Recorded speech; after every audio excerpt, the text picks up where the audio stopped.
Hello, my loves. It is February the 28th, 2026, and I don't have my book today. I have free hands, and I'm going to just wing it and tell you a couple stories that I was thinking about whenever we were on our trip out in the hill country last night. We would sleep in Austin, but last week, but Terry and your grandfather and I, we went out and we hit Wimberley and all these little different places. So, um, one of the things that I'm going to tell you that I like is Mexican beer. Most of them taste the same, pretty light, pretty frothy, but I like those the best. What do I hate? Any other kind of beer, to tell you the truth. I don't like anything that is hoppy or really strong or really dark.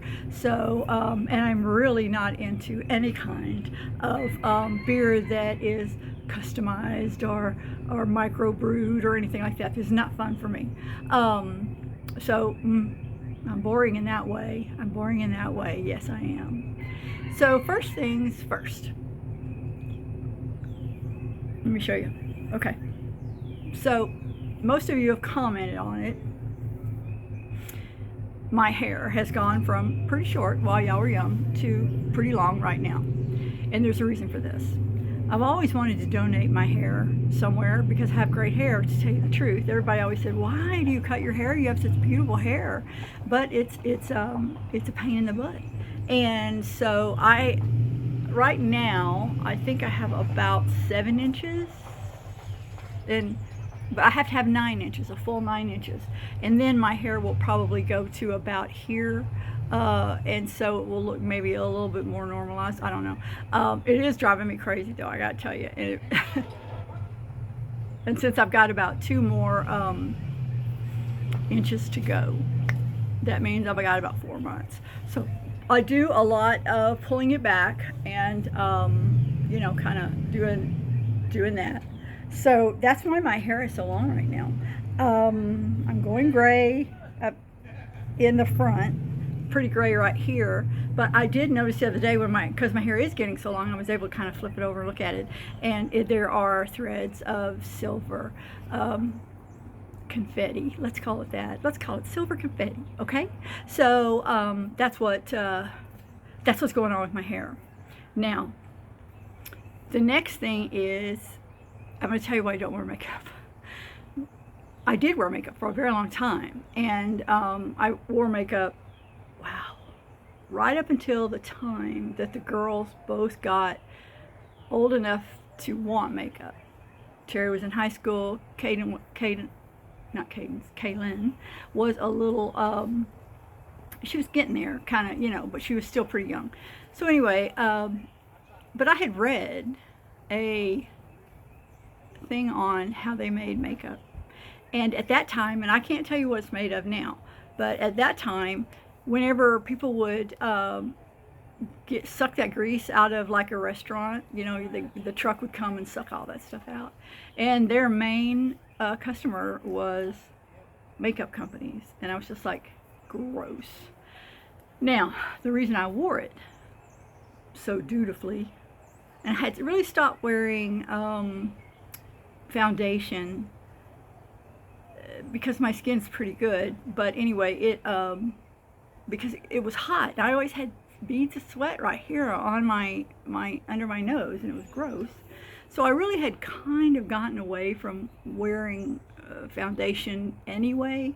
But whenever we moved to Mississippi, oh my gosh, the weather changed so very much. We were right on the water, and it was very humid there, and I just could not do it anymore. And so that went into I'm just not going to do this anymore. Now, what do I use now? At this moment, I'm using a Pond's thing, which I don't think is working very good because I have a dark spot right here and a couple here. And so I'm kind of just putting it on those dark spots. But the thing that I use all the time now is coconut oil. And I use coconut oil because I know it doesn't have anything in it.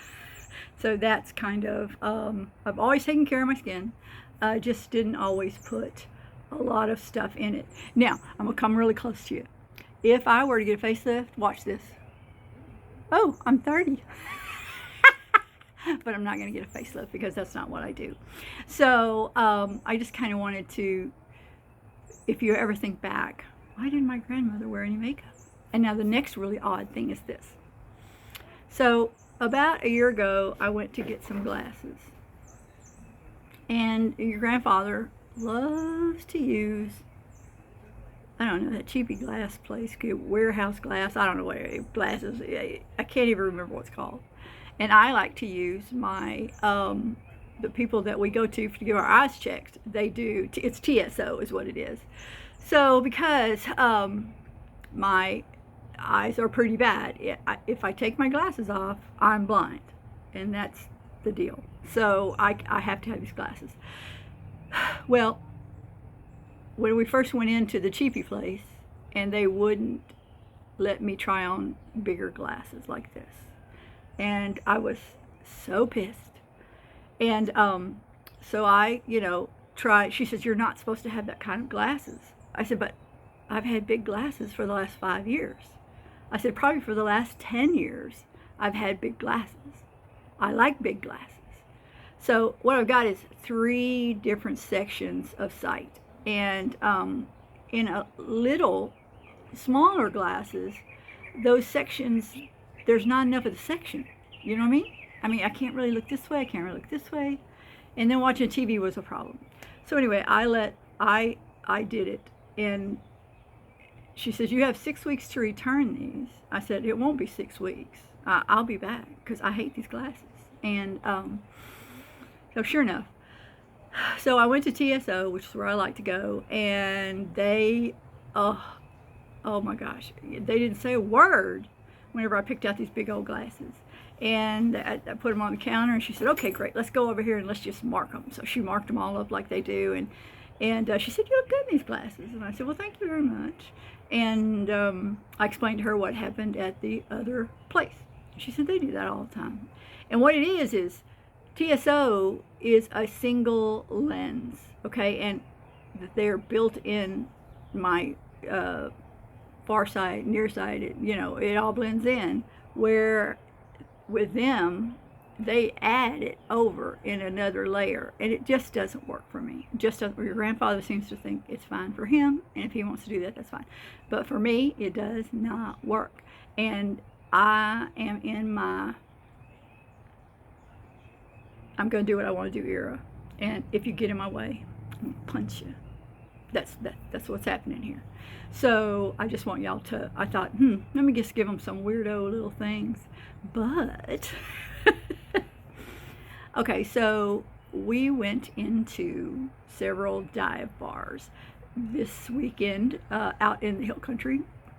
And one of them was the Devil's Backbone. And guess who picked that?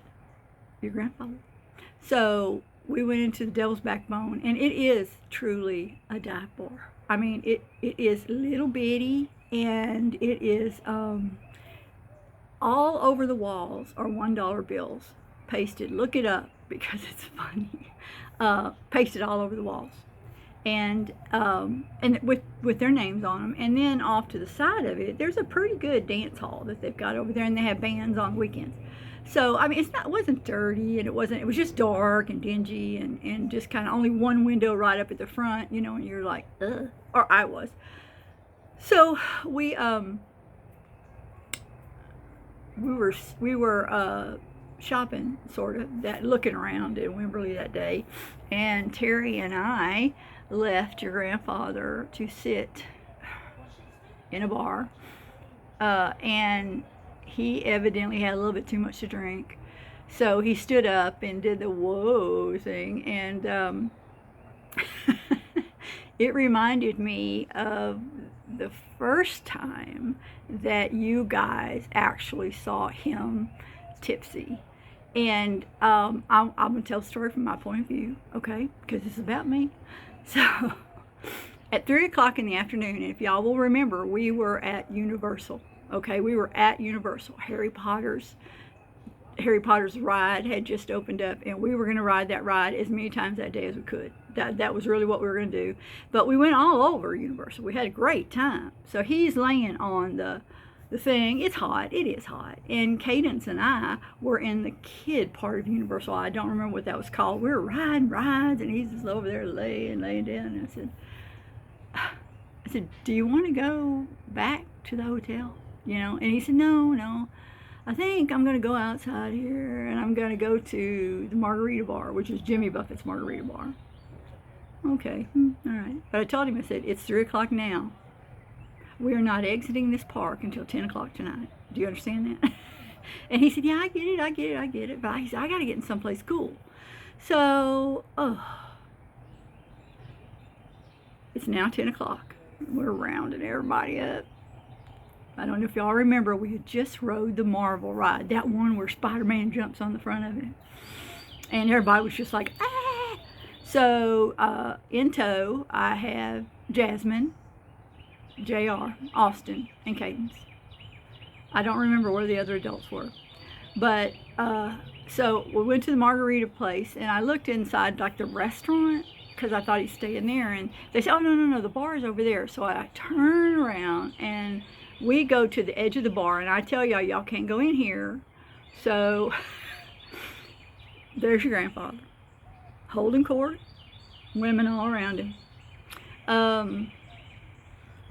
I walked in, and one of the bartenders said, you exist. I said, well, of course I exist. I said, what are you talking about? He said, we thought maybe you had died, and he just, was talking like you were still alive. So evidently, he had really told some great stories about me. I hope they were good, because he couldn't remember the next day, and I never found out. But the look on your faces whenever I turned around, each one of your eyes were as big as my glasses. Okay, now, your grandfather is a funny drunk, but he's also not very discreet when he's a drunk. So, and he loves everybody. Everybody's funny, and he thinks he's funny, which he's not. And so we walk to the van. And he gets in the very back seat of this van that we're in, and he just sort of lays down, but he doesn't shut up. I hope you remember this, because you guys in the back seat were funny. He's drunk. Oh my gosh, he's drunk. Yee, Papa's drunk. So, anyway. And indeed, he really kind of was. But it was vacation time, and he wasn't driving. He's an adult, so we had a good time. But I don't know if y'all remember that incident where he did that. And there is one more that I'm going to tell you about now. My sister Cindy is the sister right underneath me, okay? And then there's Carrie. There's a space where Connie was. Connie is deceased, and y'all know that, I think. I hope. And then there's Shannon. So Cindy and had Katie's bat mitzvah. And if I understand this correctly, a bat mitzvah is for a girl, and a bar mitzvah is for a boy. So we go to Katie's bat mitzvah. We go, and Mac was with us, and it's in the Cadillac bar. Now, this is very interesting. So, whenever you go to things like this, what they would do is they would make huge trash cans full of margaritas and some other kind of heavily alcohol punch. And as a general rule, it was in a place where kids would not go, because behind the Cadillac bar, again, there was another sort of dance hall. And this was a big bat mitzvah. There was a lot of people there. So at the end, I can't find your grandfather. And we're kind of putting things away, picking things up, because people bring presents to this thing for Katie. And so Katie So, no, I'm sorry, not Katie, it was Mac. There's a lot going on in my yard today. We're taking trees down and things are getting mowed and blah, blah, blah. Anyway, so that's what you're going to hear for just a few minutes. So I see Mac. And Mac says, you got to come, you got to come, you got to come. So I'm like, what's the matter?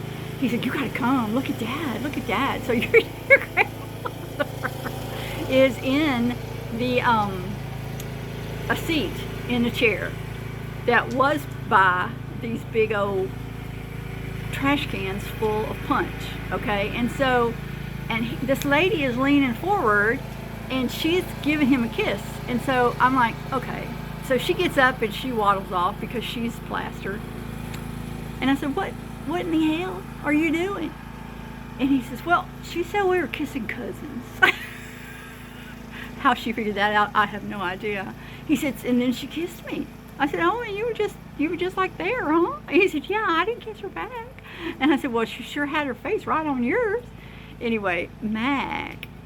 Okay, so I have to drive, and Mac is, because I don't think Mac was very old.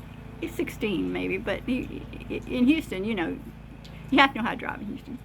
And again, in the back seat is the Howler, and he is telling us all these funny stories about how he helped everybody that night get their drinks and, you know, do all that good stuff. So while Mac and I were out there on the dance floor having a great time, he was in there. I guess he was the captain of the drinks. I think that's what it was. So anyway, those are my best two stories about your grandfather and inebriation. Of course, nobody can get inebriated anymore because we're too old. But they were pretty funny. It wouldn't have been funny if he'd had to drive. But I do want y'all to think back and remember on that one trip. If you know what I can give you too. Remember we stayed at the Star. I think it was called the Star Inn or Star something, but it was a resort. And the pool, there was a huge pool. And Brandon, I think everybody went that time, if I'm not mistaken. Even, because I do remember BJ being there that time too. So, But anyway, we'll think that one through. But those were two just kind of funny stories, not necessarily about me, but about your grandfather. And they were, the look on your faces, I will never forget it. I will never, ever forget it. Or the giggles in the back seat. So y'all were funny. Y'all were very, very funny. Terry goes with me now, and I thank God that she has the time to do this. It goes with me, and we kind of handle him together, you know. So he stumbles a little bit these days, but it's he's 76. He's in the stumbling age, but he whenever he has some fun, he's gonna have some fun, and we gotta watch out for him. That's all today. I love you. And as long as I'm alive, there will be somebody on this earth that thinks you're the most fabulous bunch of people in the whole wide world.